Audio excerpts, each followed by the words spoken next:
Bonjour à tous et bienvenue sur ma chaîne Madame Hustler. Alors je suis ravie de vous retrouver avec une nouvelle vidéo.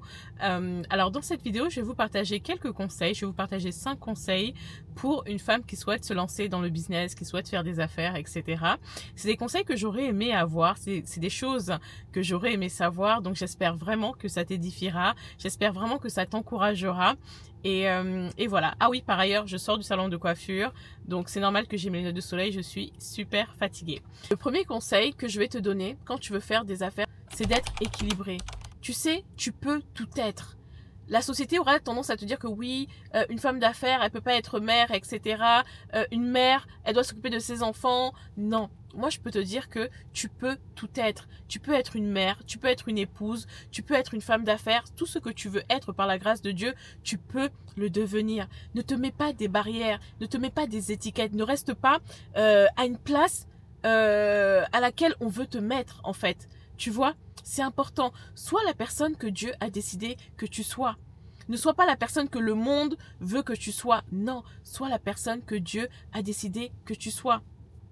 Si tu aspires à faire des affaires, à te marier, à fonder une famille, ou si tu as déjà ça, sache que tu peux l'être, d'accord? Mais il faudra être équilibré. Tu sais, moi aujourd'hui, je gère du business et à côté de ça, je suis épouse, à côté de ça, je suis maman.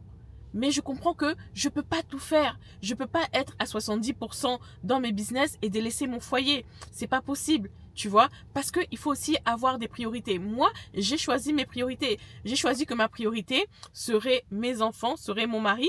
Et c'est d'ailleurs pour ça que j'ai décidé de me mettre à mon compte. C'est d'ailleurs pour ça que j'ai décidé de faire les choix que j'ai faits. D'accord?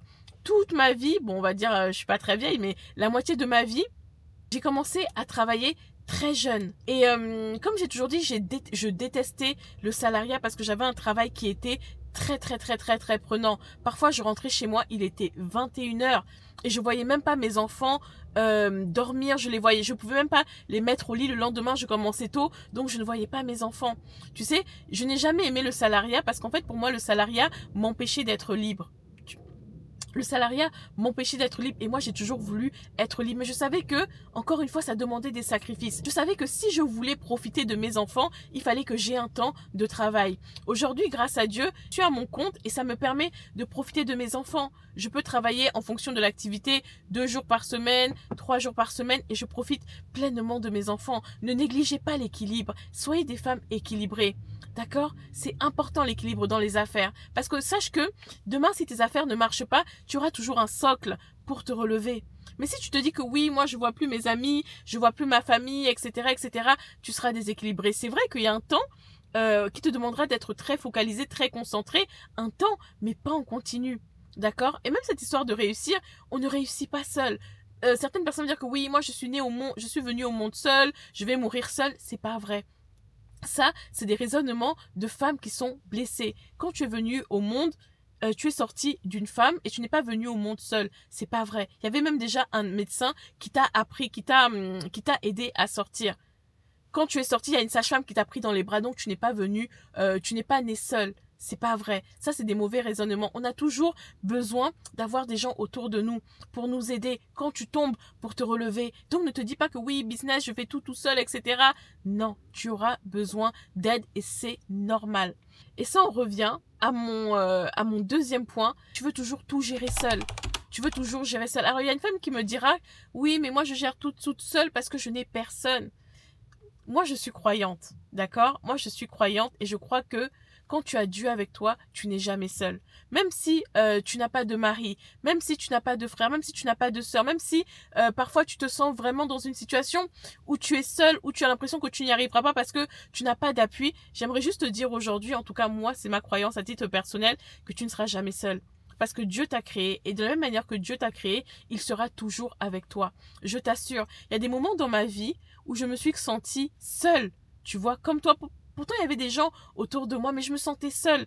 Et en fait, à un moment, j'ai juste compris que ce qui me manquait, c'était juste Dieu. Tu ne seras jamais seule. La première des personnes à qui je parle le matin quand je me réveille, mais je parle à Dieu, en fait. Juste lui dire merci parce que je sais qu'il est avec moi tout au long de cette journée, tu sais.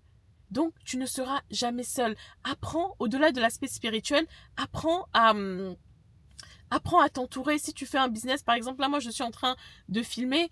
Peut-être que je vais confier le travail à un monteur. Je fais pas bien mes vignettes. Je vais confier à un graphiste. J'ai des enfants aujourd'hui. Bon, il y a des moments où je peux pas. Je vais les confier à ma sœur. Je les confie à quelqu'un pour m'aider à les garder parce que je ne peux pas faire tout seul. Et tu n'as rien à prouver, en fait. Tu n'as pas à prouver que tu es une super femme, tu gères tout, etc. Non. C'est des images. Tu vas commencer à te mettre une image, à montrer au monde que tu es une femme forte, alors qu'à l'intérieur, tu es brisée. On s'en fiche, en fait. On s'en fiche. D'accord? Tu peux être une femme forte et être douce. Tu peux être une femme forte et avoir besoin d'aide. Moi, je dis souvent, tu sais, c'est une fausse croyance que j'avais de penser que je pouvais tout faire seule, tout gérer seule, etc. Mais c'est faux. Aujourd'hui, par la grâce de Dieu, je suis contente d'avoir mon mari parce qu'il y a plein de choses que... il y a plein de choses aujourd'hui que j'ai appris à le laisser gérer. Il y a plein de choses qu'il fait pour moi et je suis heureuse. Et je suis heureuse de l'avoir à mes côtés parce que j'ai compris qu'il y a des choses que je ne peux pas gérer seule. Il y a des choses que je ne peux pas faire seule, en fait. Et même si je peux les faire seule, c'est bien d'avoir une aide. D'accord? Donc, si tu as quelqu'un pour t'aider, si tu as des gens, etc., apprends à déléguer une assistante, quelqu'un pour t'aider. Dans ta vie de famille, pareil. Le ménage, même si tu es seule, etc., si ça peut te dégager du temps pour aller te faire un spa, prends une femme de ménage. Tu vois, tu n'as pas à prouver à qui que ce soit que tu es capable. Tu n'as pas à prouver que tu peux tout faire toute seule, etc. Non. C'est important quand tu fais des affaires de t'assurer d'avoir, par exemple, si tu es une femme et que tu souhaites faire des affaires, d'avoir un bras droit, d'avoir une assistante, quelqu'un qui pourra vraiment te soulager. C'est très important. Tu sais, moi, j'ai vu quand même la différence avec mon assistante. C'est vrai que bon, elle n'est pas encore formée sur tout, mais c'est quand même quelqu'un sur laquelle, c'est une personne sur laquelle je peux m'appuyer. Ok, et les compétences qu'elle n'a pas, ce que je fais aujourd'hui, c'est que je vais chercher des personnes qui ont ces compétences-là, des compétences pour m'aider à gérer mes réseaux sociaux. Bon, aujourd'hui, je suis encore un petit peu toute seule parce que c'est vrai que moi, j'ai du mal à déléguer, mais j'apprends. Et en déléguant, ça me permet de quoi? D'être équilibrée et d'avoir une vie de famille. Parce que tu ne peux pas tout faire. Il y a des choses que je délègue, par exemple, chez moi, je vais déléguer le repassage. Voilà, quand je délègue le repassage, ça veut dire que j'ai plus de temps peut-être pour faire à manger. Dans mes business, c'est pareil. Il y a des choses que je peux déléguer, donc ça fait que j'ai beaucoup plus de temps avec mes enfants, avec mon mari. Tu vois, tu ne peux pas tout faire toute seule. Le troisième conseil que je te donnerai, c'est vraiment investis en toi. Investis en toi à tous les niveaux. Investis dans ta santé mentale. Investis dans ta santé physique. Investis dans ton bien-être. Investis dans tes connaissances. Quand tu peux, forme-toi pour aller à un autre niveau. Ok? Investis aussi en toi, c'est-à-dire que quand tu peux, prends des temps pour te faire du bien, prends du temps pour aller au spa, etc. Tu sais, ça c'est une erreur que j'ai fait pendant longtemps. Je me privais de certaines choses. C'est vrai que dans la vie, il y a des saisons. Il y a des saisons qui vont faire que tu peux pas aller au spa tous les jours parce que tu te sers, etc., etc. Mais dès lors où tu peux, commence à faire ce genre de choses pour que ce soit une habitude. Tu sais, quand on gère des affaires, la pression mentale, elle est très, très, très, très, très, très forte. Encore plus quand tu peux avoir une famille à côté. Tu vas avoir ton entreprise à gérer, tu vas avoir la famille à gérer. Prends des temps pour toi. Prends des temps où tu es seul. Prends des temps où on te fait du bien. Un temps où tu vas au hammam, juste te poser un petit peu, réfléchir à rien du tout, juste pour toi. C'est très important parce qu'en fait, le bien-être de ta famille en dépend. Le bien-être de tes affaires en dépend également. Tu dois avoir des moments comme ça à toi où tu coupes un peu avec tout pour te ressourcer. Parce que si tu ne te ressources pas, tu seras une boss tyrannique, tu seras une maman tyrannique, tu seras une épouse malveillante, par exemple, tu vois. Donc, prends des temps pour toi, c'est important. Tu sais, le business, c'est pas un sprint, c'est un marathon. Si tu ne prends pas du temps pour toi, tu vas t'épuiser. Tu vas t'épuiser. Et parfois, prendre du temps pour soi, ça veut juste te dire, même parfois, tu vas dans un parc, tu te poses et tu marches, en fait. D'accord? Tu te poses et tu marches. Ça veut dire aussi aller voir des amis de temps en temps, vous asseoir pour manger, passer un temps de qualité, aller au parc avec ta famille. Toutes ces choses-là, c'est des choses, ça peut paraître très simple, mais ça va te ressourcer, tu vois. Donc, ne néglige pas ces petites choses. Un autre conseil que je te donnerai, c'est vraiment, ne sacrifie pas ton équilibre.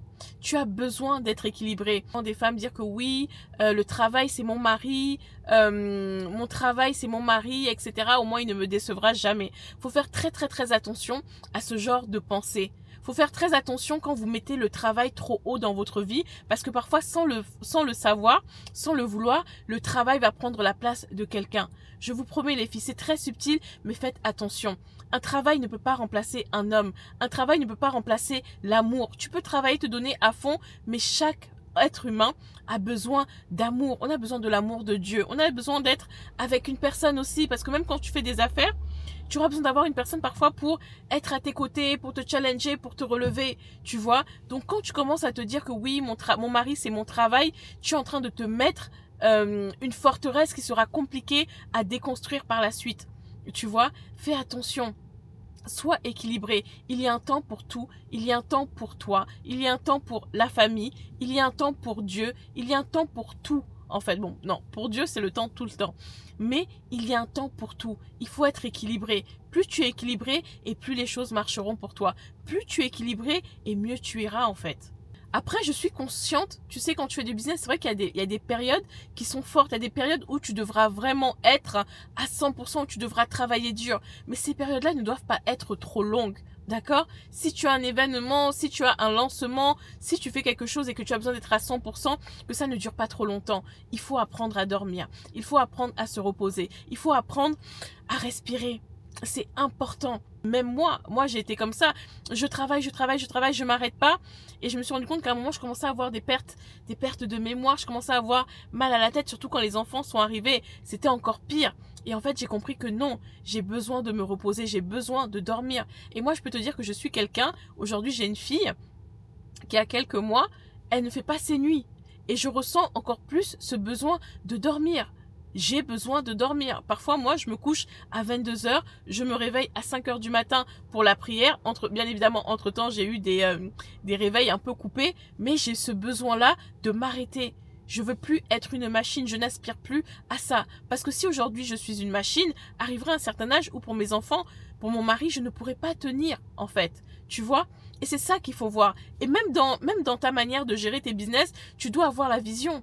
D'accord? Il y a un temps où tu devras travailler dur, où ce sera dur, où tu devras te discipliner, mais que ce temps-là, en fait, ne soit pas un temps continu. C'est-à-dire, c'est pas pendant, 10 ans. Non, apprends à te reposer, apprends à profiter, apprends à respirer, apprends à rencontrer des gens, apprends à t'épanouir, en fait. La dernière chose que je te dirais, c'est vraiment, sois patient et discipline-toi.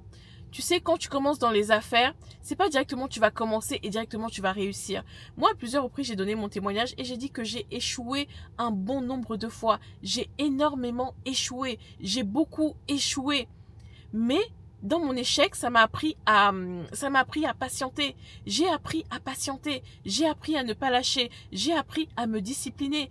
Et quand tu veux faire des affaires, que tu es une femme, tu dois apprendre à être patiente. Tu sais, avoir un business, c'est un peu comme quand tu portes la vie.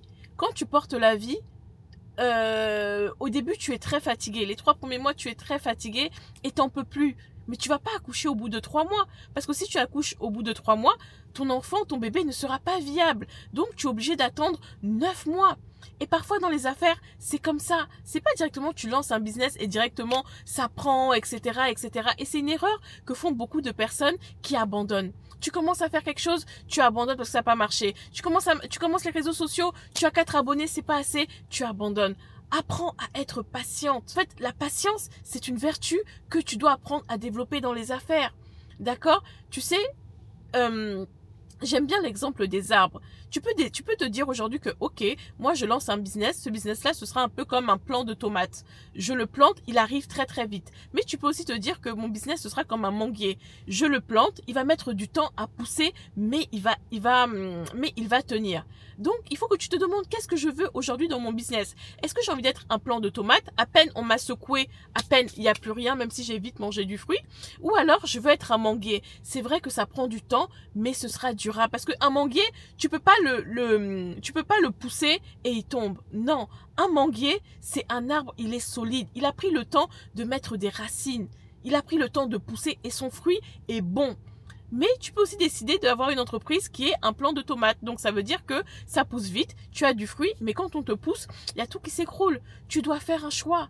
Tu vois ce que je veux dire? Le monde des affaires, c'est pas un monde de bébés. C'est pas un monde où oui, je commence, j'abandonne, ah non, c'est trop dur, je laisse. Si tu veux faire des affaires, il faudra que tu apprennes à persévérer. Il faudra que tu apprennes à être rigoureuse. D'accord? C'est important que tu apprennes à être disciplinée. Par exemple, là, tu vois, je sors du salon de coiffure, je ne suis pas maquillée, j'ai un tas de choses à faire, mais j'ai dit que j'allais essayer de faire une vidéo par semaine et j'essaie de me tenir à ce plan-là. Même si j'ai des choses à faire, même si c'est dur, mais je me tiens à ce plan-là. Même si c'est une petite vidéo, je vais sortir cette petite vidéo. Sois rigoureuse, sois disciplinée dans ce que tu fais. Tu sais, 1 plus 0 plus 0 égalera toujours à 0. Ça veut dire que si tu ne fais rien, tu n'auras rien.